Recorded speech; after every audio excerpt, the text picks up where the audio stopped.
मैं इस वक्त मधुपुर में उसी जगह पे खड़ा हूँ जहाँ पर जलालुद्दीन और छांगुर बाबा ने अपना पूरा साम्राज्य कायम किया।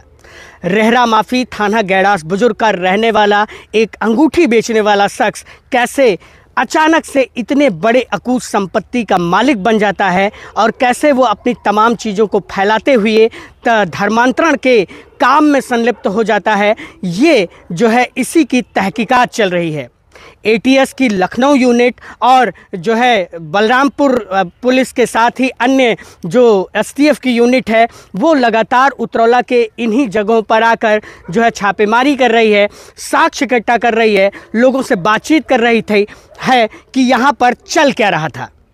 बतलाया जाता है कि रेहरा माफी से निकला हुआ एक व्यक्ति जब आसाम रोड चौराहे पर अंगूठी बेचने का कारोबार शुरू करता है, संबंधों को बनाना शुरू करता है, तब किसी को ये उम्मीद नहीं होती है कि अंदर खाने चल क्या रहा था।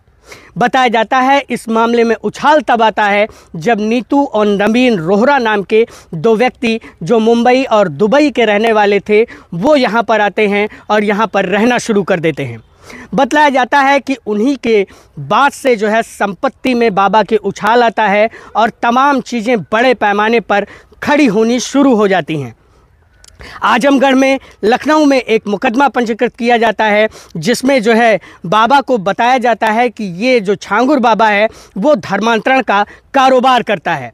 ये न केवल गरीब हिंदू पुरुष महिलाओं को मुस्लिम बनाता है बल्कि जो है उन्हें कुछ लालच देकर या कुछ इस तरह से चीज़ें करके उनके पक्ष में चीज़ों को करने का काम करता है जिस कारण से वो धर्मांतरण कर सकें। अब बात जो है एटीएस और एसटीएफ के हाथ में है। एसटीएफ और एटीएस लगातार यहाँ पर छापेमारी कर रही है, लगातार ये जो बाबा से जुड़ी हुई जानकारी है इसके साथ ही तमाम उन चीज़ों को किया जा रहा है जिसके ज़रिए ये पता लग सके कि ये जो धंधा चल रहा था वो कब से चल रहा था और कितने दिनों से ये चल रहा था और इसमें कौन कौन से लोग संलिप्त हैं। बतलाया जाता है कि 10 लोगों के खिलाफ एटीएस ने मुकदमा पंजीकृत किया है। इसके साथ ही एक अज्ञात व्यक्ति के खिलाफ भी उसमें नाम है मुकदमे में।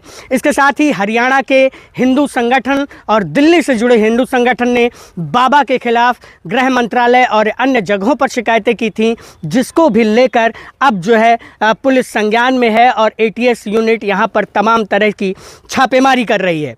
बताया जाता है कि बलरामपुर जो ज़िला है वो इंडिया नेपाल की सीमा पर स्थित है और यहाँ पर जो उतरौला तहसील है वो अति संवेदनशील है तमाम मामलों में।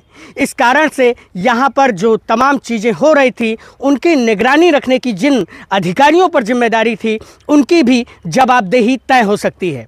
बताया जाता है कि जो जो लोग बाबा के साथ जुड़े हुए थे या जिन जिन लोगों ने बाबा से बड़े पैमाने पर फ़ायदा लिया था उनके खिलाफ भी कार्रवाई हो सकती है। इस मामले पर जानकारी देते हुए एटीएस चीफ ने बताया है कि उन्होंने नवीन की पत्नी नीतू के साथ जलालुद्दीन और छांगुर बाबा को गिरफ्तार कर लिया है। अब गिरफ्तारी के बाद तमाम वो राज खुल सकते हैं जिनकी जानकारी पुलिस और एटीएस को चाहिए थी। ईडी भी इस मामले में बड़ी कार्रवाई करने की तैयारी में है क्योंकि बाबा के पास अकूत संपत्ति कैसे आई या नीतू या नवीन रोहरा के पास अकूत संपत्ति कैसे आई इसका भी जवाब उन लोगों को देना होगा। तो अब देखने वाली बात होगी कि इस मामले में क्या क्या जो है अपडेट होता है। खैर, इससे पहले जब हमने इस खबर पर जब बाबा यहाँ पर थे तो हमने उनका पक्ष लेने की जब कोशिश की थी तो उन्होंने कहा था कि मैं बिल्कुल पाक साफ़ हूँ, मेरा इस तरह के कार्यों से कोई नाता नहीं है। जबकि उनके जो मैनेजर थे एमन रिजवी, उन्होंने भी कहा था कि इस तरह के कार्यों में बाबा की कोई संलिप्तता नहीं है। लेकिन अब देखना होगा कि बाबा की संलिप्तता कहाँ तक थी और किन चीज़ों के ज़रिए बाबा अब सलाखों के पीछे हैं। बलरामपुर से मैं योगेंद्र विश्वनाथ त्रिपाठी।